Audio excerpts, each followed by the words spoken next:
would be 6 years ago now, the 19th of March 2014 I was just putting up my breakfast and suddenly I felt the blood running down the back of my head. And I suppose I called Annette and she was going to take me to the doctor, but I actually had what they call an AVM, which actually destroyed all my motor skills. So I couldn't hold anything, catch anything. And when they were doing the operation, we'll say to close the AVM, I got a stroke. I was on the table for 6 hours. So in 2011, I had a stroke, which entailed left-sided weakness, spatial awareness, dexterity, so I had very difficult movement in my arms and my shoulders. They would have said that I would be dependent, which means I needed to rely for day-to-day tasks on my wife and other people. I couldn't go to the toilet by myself, I'd have to have somebody holding me. I thought if I could go to the toilet by myself, I'd never again say poor day. So I couldn't walk without somebody holding me, without having a belt around my waist and they'd hold me. And my God, was it hard. It was. So my name is Nick Ward, I'm a consultant neurologist here at Queen Square. My area of interest is understanding how we can promote recovery of movement after stroke and in particular recovery of arm function. I think in terms of recovery of arm function after stroke, there's no doubt that the thing that makes the most difference is hands-on therapy from skilled therapists, so physiotherapists and occupational therapists. Hi, I'm Susan. I'm Siobhan, and we are Slánú Stroke Rehab, a not-for-profit service that specialises in stroke rehabilitation.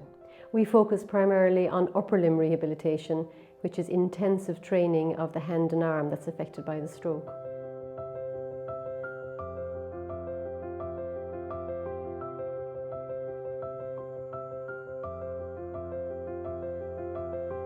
And a big passion for me was cooking.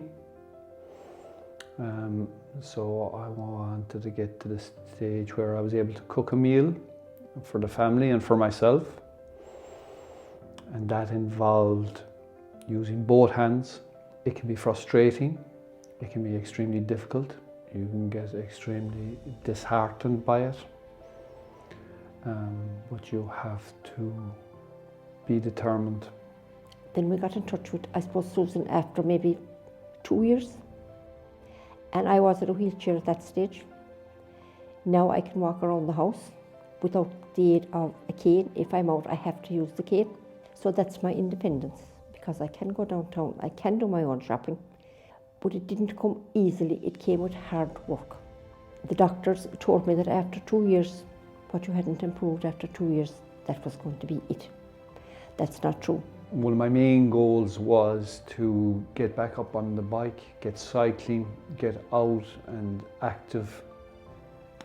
Initially, at the very start, even mounting the bicycle was a very extreme challenge. In my wildest dreams, I didn't think I'd be able to get back on the bike, but through perseverance and positivity and determination, you can get there. You can start doing all these things again that you think are impossible now, but they are possible, and I'm proof that they are possible, because that would be one of my next goals, is to cycle the Ring of Kerry, which would be a fantastic achievement, and do it on behalf of Slanu. And it's important to keep at it, to keep doing something every day. I know you get discouraged at times and you'd say, sure, what's it all for? But really, it's really worth it at the end.